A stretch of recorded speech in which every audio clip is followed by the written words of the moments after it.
Good morning and welcome to our annual Hanging of the Green service.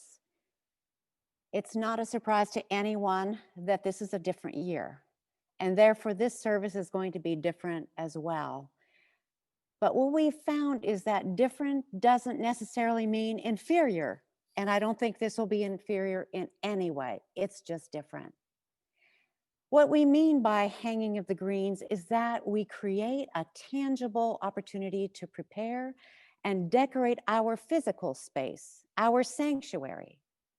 This is our way of depicting the season of Advent during which we are encouraged to do our inner preparation to celebrate the coming of Christ into this world. As we move through this morning of photos and reading, music, prayers, and scripture, you'll hear the questions, what shall we bring God? And with what does God gift us? As we listen and participate, we invite the Spirit of God to breathe the responses to each of these questions into our own spirits.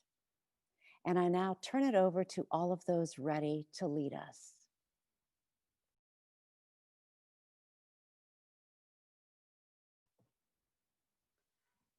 In the days to come, the mountain of God's house shall be established as the highest of the mountains, and shall be raised above the hill. All the nations shall stream to it. Many peoples shall come and say, Come, let us go up to your mountain of God, to the house of God of Jacob, that God may teach us as God's ways, and that we may walk in God's path. With what shall we come to God's house? Bring branches of cedar and holly, bring evergreens and a pine tree, hang wreaths and garlands. Make the church fragrant with the smell of living greens in our holy place. In acts of hanging of greens, and listening to the words of prophets and seers, let us make our hearts in this space a place inward and outward preparation. For the one who was born each year, reminding us of justice as our daily. Now let us join in our spiritual practice, Prepare the Way of the Lord by Edward Hayes.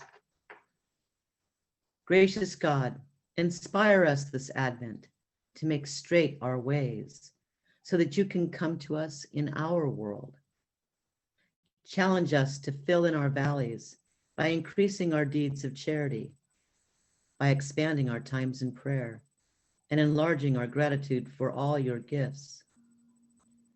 Guide us with the light of your Spirit to be aware of the rough ways in our relationships with family, friends, and strangers, with co-workers, co-learners, and with those in authority. Help us smooth out the bumps and hills and mountains in the way. Grant us patience as we pick away at old pride's peak, our mountain of self-importance and selfishness. With your grace, may we become less so that you can be more present in us. May we carve out a space in ourselves where the Prince of Peace, the Wonder Counselor, can be born.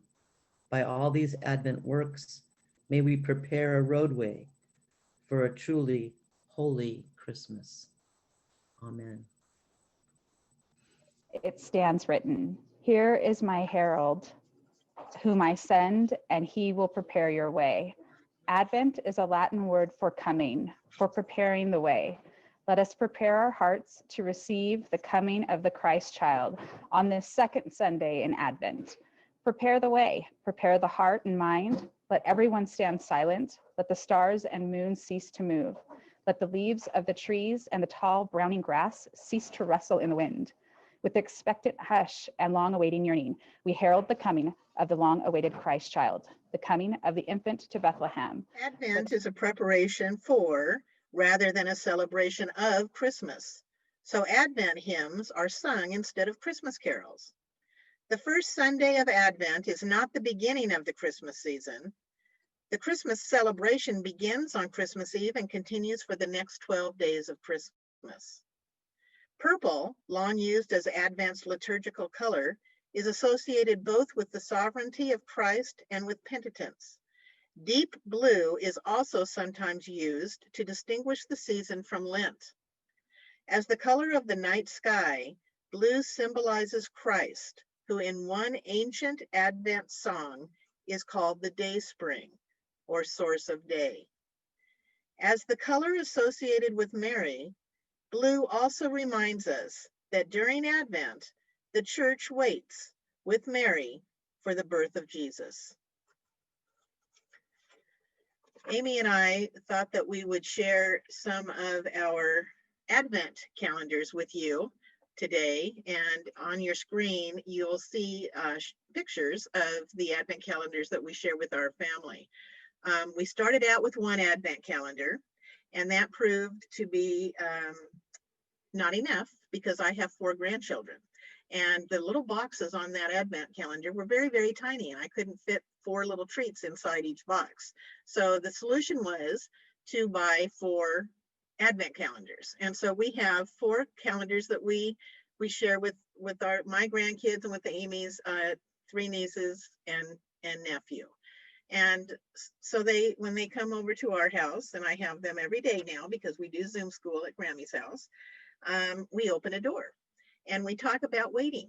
And one of the things that I tell them is patience is a virtue, and that we need to wait patiently for the celebration, which will start on December 24th.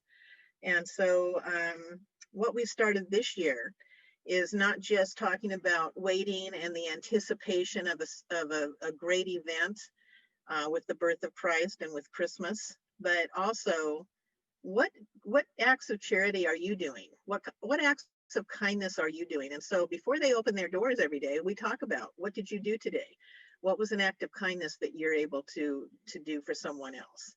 And I think at the very end of our time together on the last week of opening up the doors, the last week before Christmas, I think we'll talk about gratitude.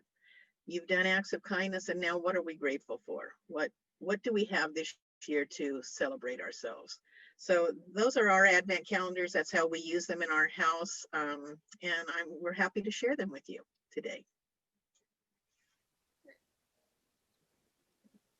Advent is a season of waiting for the peace, hope, joy, and love of God to break into our lives anew through the story of the birth of Jesus and through acts of hope, peace, joy, and love.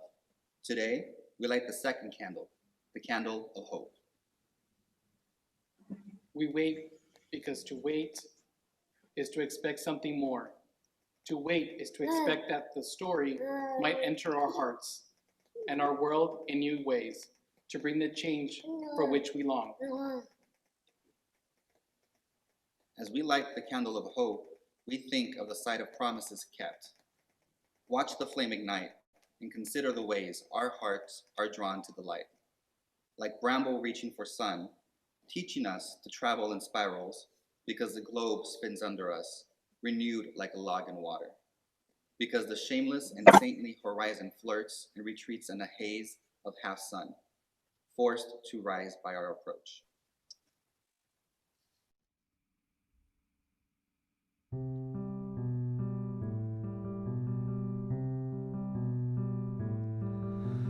Patiently we wait, looking for a sign. We are waiting. We are waiting.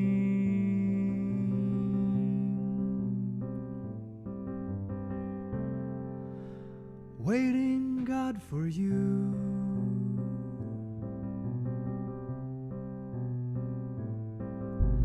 Patiently we wait, looking for a sign. We are waiting. We will hold on.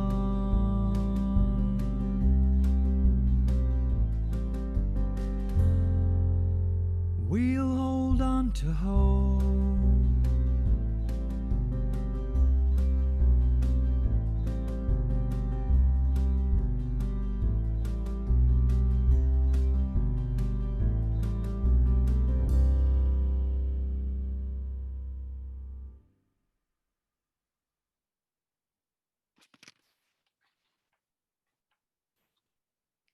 Among the symbols is the wreath of coming. The circle of the wreath has no end. A wreath is like the eternal with no end and no beginning.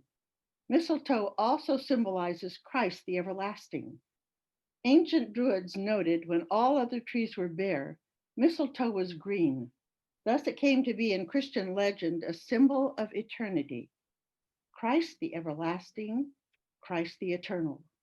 So in the wreath, we symbolize the coming of Christ, the Prince of Peace. He comes, let us prepare. I chose these two wreaths because they were made by my mother. Each year, when Christmas comes around, we put the wreaths out in our home as in memory of my mom, because though we lost her 30 years ago, we see that she made them. And so each year she is a part of our Christmas celebration. Though we lost her, she's still with us.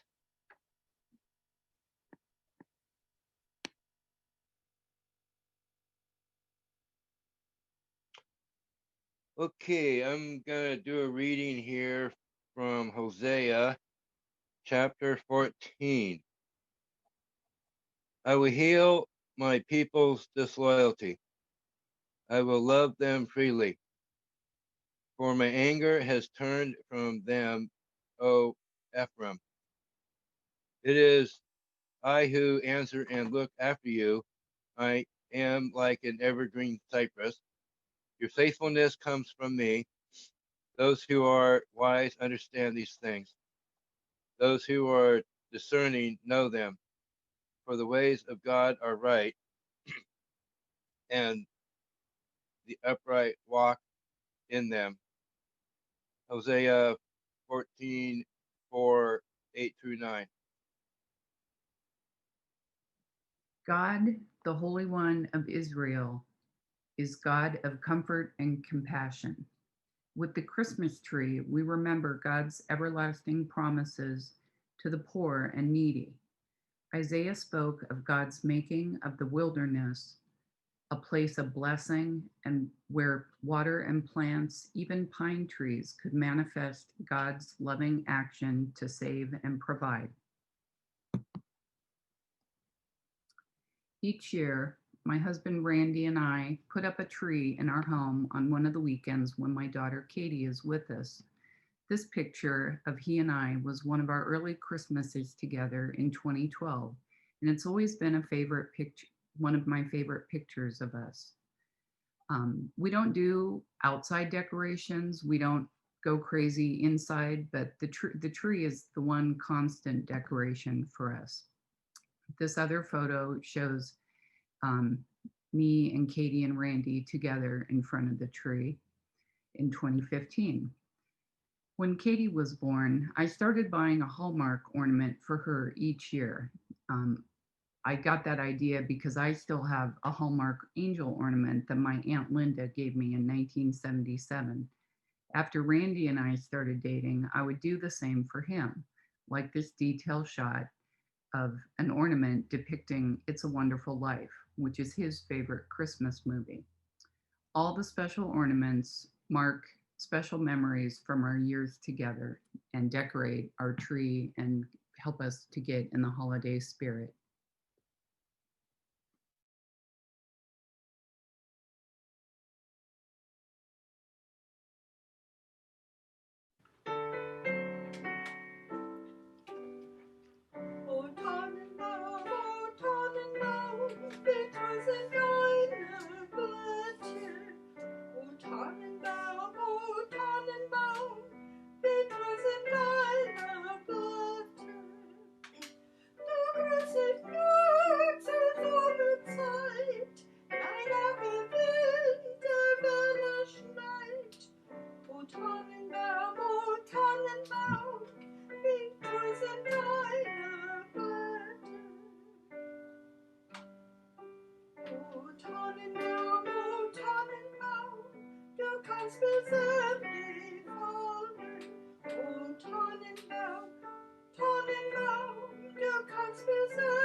The term dove is applied rather loosely to many smaller species of pigeon. The first mention of the dove in the Bible occurs in Genesis chapter 8, verses 8 through 12. Noah released a dove from the ark to determine if the floodwaters had subsided from the earth. All four Gospels describe the Spirit of God descending like a dove upon Jesus after his baptism. This familiar bird, with all its rich associations, was chosen to symbolize God's Spirit. The dove is placed there to remind us of the work of the Holy Spirit of God. It was by the Spirit that Mary became pregnant. The Spirit came upon Jesus at his baptism, and by the Spirit of God, Jesus could do his miracles. Sally and I received this dove ornament at Christmas 30 years ago. It was a gift from a 6-year-old boy who was in our Sunday school class. We still know his parents, and today that boy is a father about to welcome the second child into his family. The ornament reminds me to be thankful for relationships and connections in life.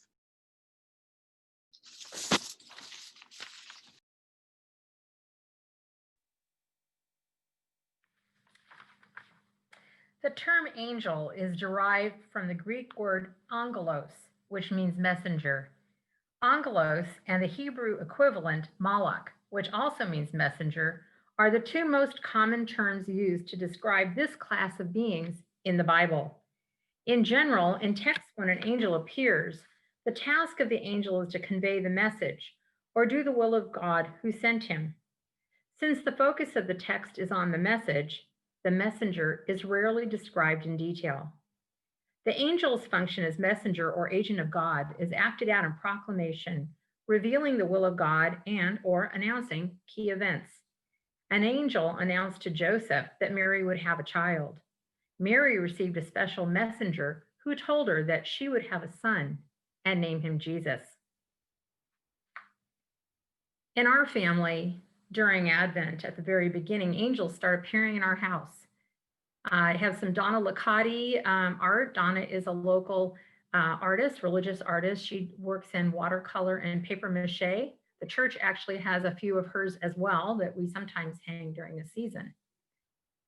Our nativity sets start coming out. They come out first thing, and all nativity sets have an angel.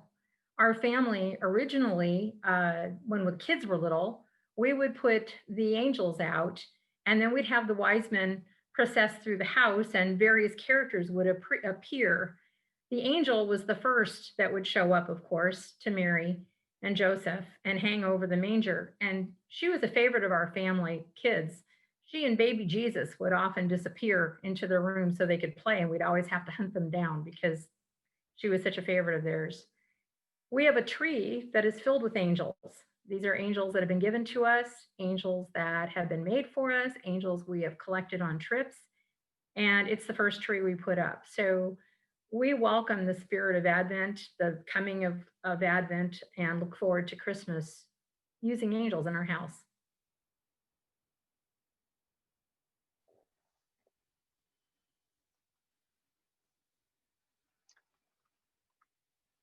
A manger is a feeding trough used for cattle, donkeys, sheep, or horses. Archaeologists have discovered stone mangers in the horse stables of Ahab at Megiddo. They were cut out of limestone and were approximately 3 feet long, 18 inches wide, and 2 feet deep. Other ancient mangers were made of masonry.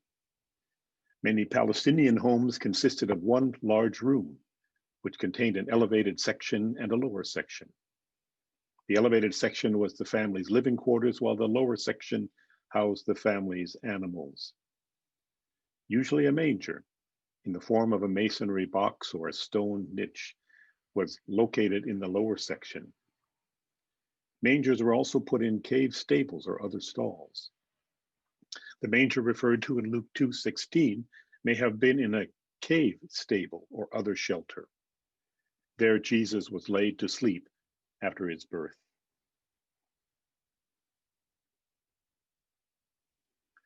This happens to be one of the most moving nativity paintings I have ever seen, and I revel in looking at it, observing it, watching the movement each Christmas and Advent season. It's covered up on your screen, but back in the distance on the right are shepherds, and these are the ones who made it to the stable, to the manger. The joy and anticipation is written large, and I just am enamored by this painting.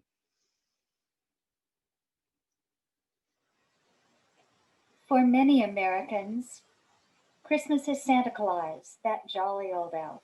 He has many names: Santa Claus, Kris Kringle, Father Christmas, Saint Nick. Before all of those, there was a Saint Nicholas. Saint Nicholas, the most human of early saints. Saint Nicholas, remote, elusive, mystical, reflecting the hopes and needs of people since the earliest times. Born in the area where Jesus was born, Nicholas became Bishop of Myra while still a young man. The stories of his deeds came from records of the 4th and 5th centuries. He calmed a stormy sea and became the patron saint of sailors. He saved 3 boys from death and became the patron saint of children. He gave a dowry to 3 young women and became the patron saint of the poor. He convinced the captain of 3 grain ships to give part of their cargo to the poor. They gave and gave to feed the hungry, but their ships remained full. He became the patron saint of the hungry. He became the symbol of giving, giving to those in need, sharing with others, a symbol of human longing and fulfillment of human need. This tradition of giving and sharing was kept alive by those who remembered St. Nicholas. From generation to generation, the story will continue to be told. When I was growing up, my mother encouraged all of us children to have a collection of something that would give us a sense of purposeful search for items of meaning that would bring us memories. I chose Santa Claus, St. Nicholas, and began collecting them, 60 some years ago. I have quite a number of them, and I have a few favorites. This collection has grown over the years. I've almost outgrown my house on some occasions, but in this particular photo, you see a representation of Kris Kringle, of St. Nick, and of Father Christmas. In the earlier slide, that particular artist used ground walnut shells in the clay to make his little sculptures. And then this is the one with the walnut shells. This is representational. And as we move on through the photos, there is a photo of a Santa that's in a sleigh. I'm sorry, I'm jumping ahead. I apologize of the photos. This particular Santa is the most meaningful to me. The little doll that's sitting in the sleigh was made by my mother 54 years ago for my son Christopher. And his pockets are the perfect size for Santa Claus, who comes, of course, after you go to bed on Christmas Eve, to put little matchbox cars, quarters, and candy canes in his pocket. The absolute joy of my son when he would wake on Christmas morning, run to the sleigh, and look for the goodies in the pockets is a favorite memory of Christmas of mine over the years.